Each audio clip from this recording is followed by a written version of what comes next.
안녕하세요. 오늘은 정교한 상현딸 사진은 어떻게 촬영되는지에 관련된 영상을 준비했습니다. 요즘엔 밤하늘에 보름달이 떠 있는데 얼마 전에 상현딸을 촬영했는데 그 과정을 안내해 드리려고 합니다. 먼저 결론적인 것을 말씀드리면 크게 확대해도 이미지가 손상이 되지 않는 정교한 달 사진은 작은 영역을 고배율로 촬영해서 이 사진들을 파노라마 합성하는 방법을 통해서 만들어진다는 것입니다. 이날 상열단 사진을 위해서 47장, 47장의 분할 사진을 촬영을 했습니다. 그리고 이 사진들을 합쳐서 한 장의 달 사진으로 만들었습니다. 상현 계열의 달은 해진 후 서쪽 하늘에서 관측할 수 있는데 정확한 상현의 경우에는 해진 후 머리 방향에 떠 있기 때문에 대략 6시간 정도 관측할 수가 있습니다. 그래서 이 시간이면 47장 정도의 사진을 촬영하는 데에는 부족함이 없는 시간이었습니다. 지금 사진은 지는 태양을 홍염 필터를 낀 망원경으로 촬영한 것입니다. 밤하늘 천체 사진 촬영 중 인공 조명에 의한 광공해의 영향을 가장 적게 받는 것이 바로 달 사진 촬영이라고 할 수가 있습니다. 실제로 달 사진을 촬영해 보면 달이 너무 밝기 때문에 광공해가 완전히 무시된다는 것을 느낄 수가 있습니다.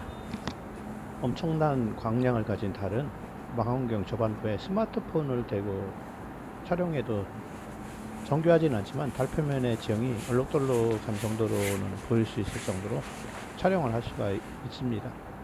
최근에는 스마트폰만으로도 선명한 달 사진을 촬영할 수 있다는 광고가 있었는데 AI 기법을 이용한 조작이라는 논란이 있기도 했었습니다. 실제로 달 사진을 촬영해 본 경험을 바탕으로 할 때 스마트폰으로 정교한 달 사진을 촬영하는 것은 어려워 보이고 이 영상을 보시고 나면 여러분들도 아마 같은 생각을 갖게 될 것이라고 생각이 듭니다. 저는 지금 아파트 옥상에서 촬영 중인데 서울 도심의 엄청난 광해에도 촬영에는 문제가 없습니다. 지금 보여주는 달 크레이터 동영상은 8인치 SCD 망원경에 2.5배 파워메이트를 연결한 플리3 카메라로 촬영하는 장면을 보여주는 것인데 배율은 대략 725배로 엄청난 고배율로 촬영하고 있는 것입니다. 그리고 영상의 크기는 가로 1280, 세로 960으로 그렇게 작은 편만도 아닙니다. 이런 사진을 여러 장 촬영해서 합성한다고 생각하시면 되겠습니다. 어제는 보름이라서 학생들과 달과 토성을 관측하고 촬영을 했었는데 학생들도 그렇지만 일반인들도 보름달이면 관측하기가 좋은 것으로 착각하는 경우가 많습니다. 그러나 보름달의 경우 태양빛이 달 표면에 직각으로 비춰지기 때문에 달 크레이터 지형의 입체적인 모습을 관측하기가 어렵습니다. 즉, 달 지형의 역동적인 모습을 효과적으로 관측하기 위해서는 달의 그림자가 들이우는 달 모양인 상현, 하현, 초승, 금음 즈음에 있는 달을 선택하는 것이 좋습니다. 결론적으로는 보름달은 맨눈으로 달 전체의 모습을 보기는 좋지만은 달 지형을 입체적으로 관측하는 데는 보름달을 피해야 한다는 것입니다. 그리고 달 지형, 특히 크레이터의 경우에는 어느 시기에 촬영하느냐에 따라서 그 모습이 전혀 다르게 보이기도 하는데 그 이유는 달의 위상에 따라서 빛에 의한 그림자의 모양이 바뀌기 때문입니다. 오늘 보는 사진들 중 입체감이 뛰어난 것들은 상현달의 밝은 영역과 어두운 영역의 경계부에 위치하는 지형들에 해당합니다. 달 지형의 구조와 빛과 그림자에 의한 음영이 조화롭게 이루어지면 촬영은 힘들어도 좋은 사진을 얻는 만족감이 촬영의 어려움을 극복하기도 합니다. 달을 포함한 태양계 행성을 촬영하는 데에는 초점거리가 긴 복합계 계열의 SCT 경통이 많이 사용되는데 저의 경우는 셀레스트론 8인치의 저반 렌즈를 제거한 후 2.5배 파워메이트와 플리3 카메라를 연결하여 고배율로 촬영을 하고 있습니다. 제가 사용해 본 행성 촬영용 동영상 카메라 중에 최고의 성능을 보여준 것이 바로 이번에 사용하는 포인트 그레이사에서 만든 플리3 카메라였습니다. 주사위 정도의 크기와 같은 작은 몸체와 가벼운 무게로 사용의 편리함을 극대화한 카메라라고 볼 수가 있습니다. 달 크레이터의 확대 촬영을 마치고 상현딸의 파노라마 합성 사진을 촬영하기 위해서 배율을 다소 떨어뜨리고 촬영하고 있습니다. 지금 영상에서는 화각이 넓어진 것을 볼 수 있는데 2.5배 파워메이트를 제거해서 290배 확대율로 촬영하고 있습니다. 지금 촬영하는 과정이 달 사진 촬영 중에서 가장 어려운 작업이라고 할 수가 있습니다. 보름달이든 상현달이든 달 전체의 사진을 얻기 위해서는 정교한 촬영이 필요한데, 정교하다는 것은 각 장의 그 이미지의 정교함도 중요하지만 각 사진이 조금씩 겹쳐져서 합성할 때 빈틈이 없게끔 하는 것이 가장 중요한 것 중에 하나라고 할 수가 있습니다. 각각의 사진을 아무리 잘 찍었어도 파노라마 합성한 결과에 의해서 중간에 빈틈이 발생하면 그 사진은 완성을 할 수가 없기 때문이죠.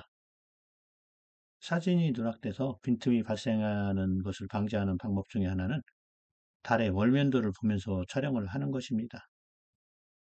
월면도를 보고 촬영을 해도 촬영된 사진들 간에 겹치는 부분을 확인하기 어렵기 때문에 컴퓨터의 탐색기 창에 나타나는 썸네일 화면을 최대한 크게 설정을 하고 촬영되고 있는 사진들의 겹치는 부분을 모두 확인을 해줘야만 합니다. 그래도 미심적인 부분이 있으면 그 부분을 몇 장 더 촬영을 해서 사진이 누락되는 것을 방지하는 것이 최선의 방법입니다. 이런 방법으로 상현달에 해당되는 연속되는 사진 47장을 모두 촬영을 했습니다. 이 사진들을 합성해서 상현달을 완성하는 과정을 동영상으로 준비하지는 못했는데 포토샵의 포토머지 기능을 이용하면 어렵지 않게 합성을 할 수가 있습니다. 지금 보는 상현달 사진이 포토머지 기능을 이용해서 합성을 완료한 사진입니다. 각 사진들의 연결 부위가 전혀 표시가 나지 않고 완벽하게 합성된 것을 볼 수가 있습니다. 포토샵뿐만 아니고 딥스카이 스테커 같은 다른 프로그램도 합성하는 데 많이 활용이 되니까 다른 프로그램도 알아보시고 사용하는 것도 좋은 방법 중에 하나라고 할 수 있습니다. 완성된 사진의 정보를 보니까 가로축이 1000픽셀 이상이 넘어갑니다. 어느 정도까지 크게 확대해도 상이 전혀 깨지지 않는 정교한 달 사진이라고 할 수가 있습니다. 정교한 달 사진이 어떻게 얻어지는지를 이 과정을 통해서 이해하셨기를 바랍니다. 그리고 상현달에서 볼 수 있는 멋지기 짝이 없는 크레이터 사총사 중 코페르니쿠스와 에라토스테네스의 중심부에 발달한 돌출부와 랜스베르거와 레이놀드의 큰 크레이터의 멋진 풍광을 감상하실 기회를 꼭 갖기를 바랍니다. 그리고 하나 더 볼만한 것은 비바다 위쪽에 있는 완벽한 둥근 모양을 보여주는 플라토라는 크레이터도 있습니다. 그리고 비의 바다를 둘러싼 웅장한 산맥과 같은 구조를 입체적으로 감상할 수 있는 것도 상현달에서 누릴 수 있는 특권이라고 할 수가 있습니다.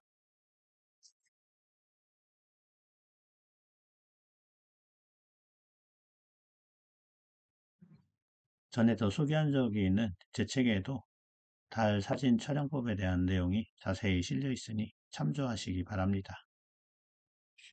다음에는 하연달 고화질 영상 촬영에 도전을 해보고 관련 영상을 올리도록 노력을 해보겠습니다. 감사합니다.